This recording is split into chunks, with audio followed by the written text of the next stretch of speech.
And this just like grow like a thing again. Look how this pretty. What's that? This. This I can tell you say she have Today I am making a video that shows how I plant my fruit trees. This is the same method that I use to plant every single one of my fruit trees. So today we're going to put my Mars Sweet Orange tree in the ground. I've already put my tart kumquat and my sweet kumquat in the ground. I'm going to show you exactly how I do that process. So if you are struggling with growing your fruit trees at home, you can know exactly how I do mine, because I seem to have great success at growing my fruit. So hopefully you find this video helpful. So to start off, I dig a hole that is bigger than the container that my original fruit tree is in. To start off, I'm adding pine bark. It looks like this. So at the bottom of the hole, I am going to put maybe about 2 or 3 inches of pine bark mulch in the hole. And I'm going to level that off. This entire method is going to be like a lasagna method. 1 level of pine bark mulch, fertilizer, mushroom compost, then I'll do some in-ground soil, and then I'll just keep doing layers. So first layer, 2 to 3 inches of pine bark mulch. And I'll just make sure that that levels off the bottom of my hole. You're really not supposed to hold the trees by the trunk to pick them up. I just plant them to make sure that the bottom is leveled. No, I put the mulch at the bottom to make sure that it is leveled. And then I'm gonna also put some fertilizer in the ground. I'm gonna use a little bit of this fertilizer. I'm using Plantone. Next, I'm adding some soil to the hole. You need to make sure that when you're looking for soil, you're picking the correct soil for the correct occasion. For example, this is in-ground. This is for in-ground use, because I'm using it in the ground. If I was using it in a container, I would want to pick a potting soil or containers, because depending on what kind of soil it is, it dries out at different rates. So your soil mix for your containers dries out at a different rate than the soil that you will use in ground. In today's video, we're doing an in-ground planting because I'm planting it in the ground. So I am using an in-ground plant. I'm not telling you to go out and buy this specific brand. I'm only using this brand because in my city, we only have a Lowe's and a Walmart and a Tractor Supply. Lowe's is the only place that have decent potting mix, and this is what is available for me. I am 100% certain that if I live close to a Home Depot, I would be using something completely different, because a Home Depot to me have more options. So again, I'm not telling you to go out and buy this specific brand. I'm only using this brand because it's what's available. So you could do your research and figure out what's available in your area. I'm gonna put enough to maybe cover it by 1 or 2 inches.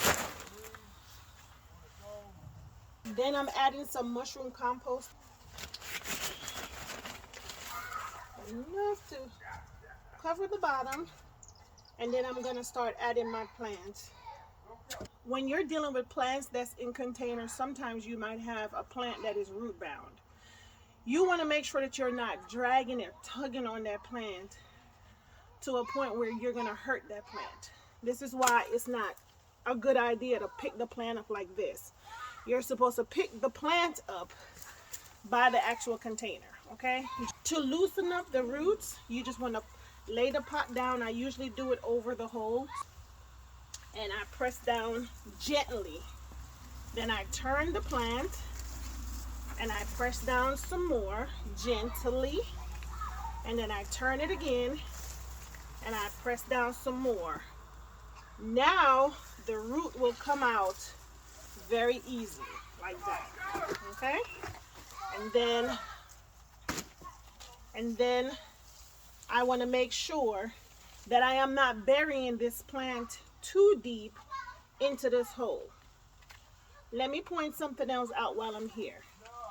This metal stick or metal brace that they use to hold your plant together in a container, you don't need this anymore, especially if you have an already established plant. You don't want anything that's going to hinder the growth of your plant, okay? So these tags that looks like this, you don't need those on this plant anymore either. They will start cutting into the bark of your plant. So you want to remove those things once you plant your trees. But once you put your plant in the ground, you want to make sure that your root system or the root level is not too low. I like to keep it level with the ground surface, okay? Let me give you guys a closer look so you can know what I'm talking about. Like this. You see how this is not all the way down? After a while, this ground is going to settle. So your plant is going to drop down anyway, okay? So at this point, this is when you can tell if you need to add more potting mix or compost to the hole to make sure that everything is at the level that you want. It is better to go a little bit higher, especially when you're planting citrus trees, versus lower.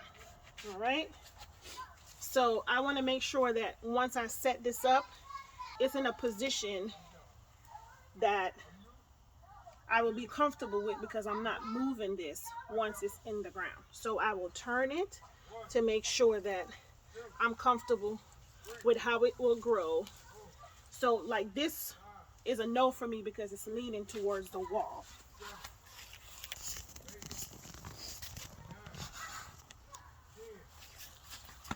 You see how this is leaning towards the wall? I don't want that. Even though I'm already close enough to this wall, I want to make sure that I'm not leaning it against the wall, because I'm leaving no space for growth, okay? So I want to turn it so that whatever direction it's leaning towards, it's not towards that wall, but more out, so it have more space to grow. And this is the position that I want it in. And now I'm going to start filling in the hole with the all-purpose in-ground potting mix and mushroom compost. And then on the top layer, I'm also going to mix in some of the native soil, because I feel like it is going to be living in this hole, which is of my native soil.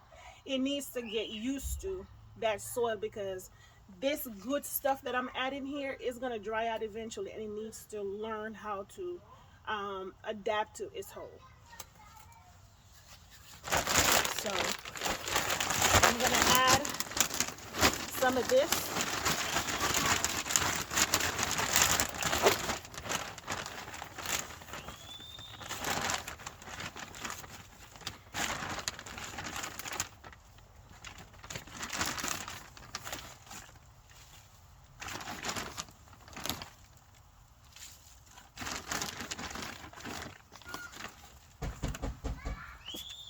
Okay.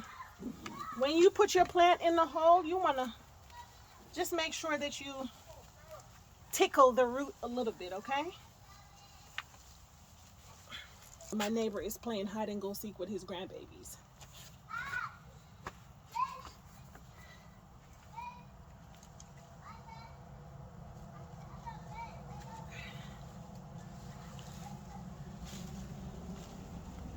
This is how I said I wanted it, so here we go. Alright. And I'm going to add some compost to this hole. So like I said, I'm doing layers like a lasagna.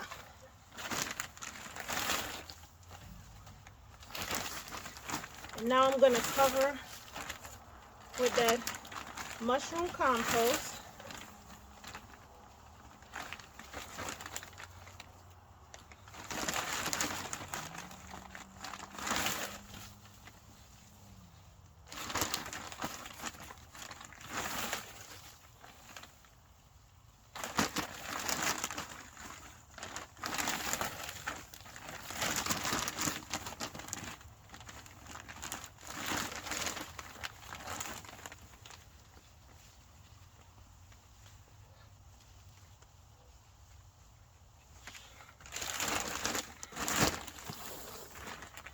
I go, I figure out what I need, and that's exactly what I give the plant.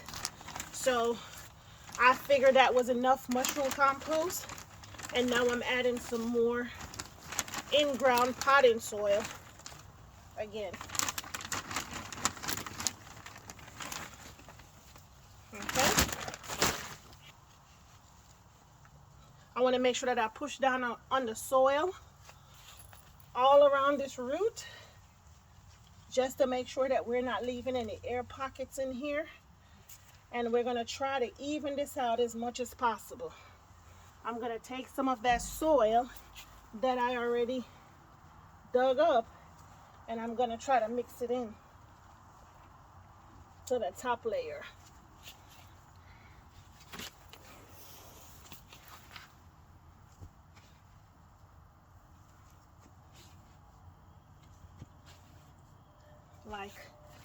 Like so. And then keep in mind that you have a grafting point.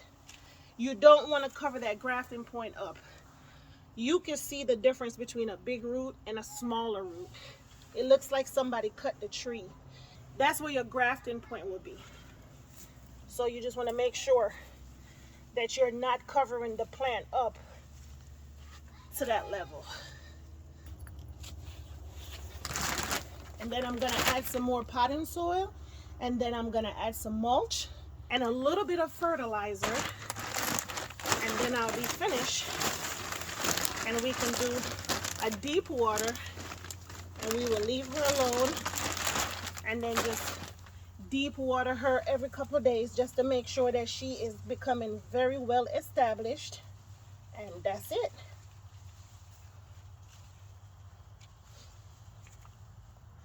She looks good to me. Let's take a look. She looks good. She has space between her and that wall.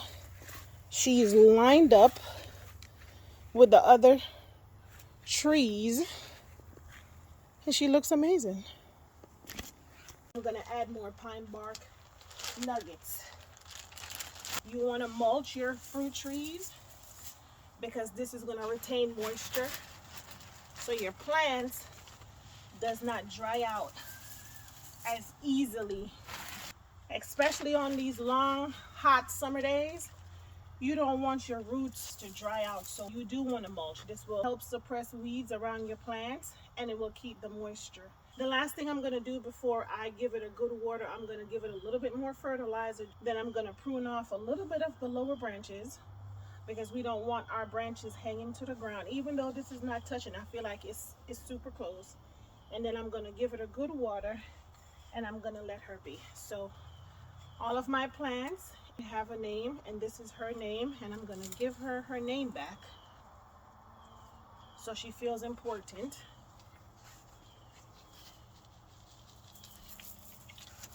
And again, it's just a little bit.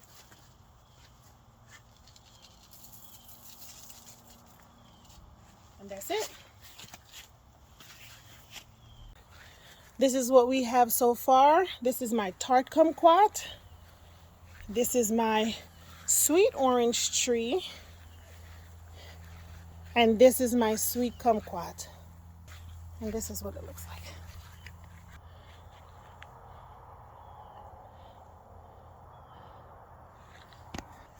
So I know somebody is going to ask, why did I choose to plant them so close to my wall? So this is my wall that gets all of the afternoon sun. If I walk up to this wall, the heat that I'm feeling off of these walls will help to keep these plants warmer in the winter months. And plants like the heat. So even though I'm in Georgia, I don't need it for the summer. But I do know when we do have colder nights, this will definitely keep them warmer versus them being out in the open like my other fruit trees on Jackie's Boulevard. So if you learned something from this video today, please do not forget to subscribe to my channel. Do not forget to like the video. Do not forget to comment and even share it with your friends. And until next time, make sure that you're becoming a student in your own garden. Thank you for watching. I will see you next time. Bye.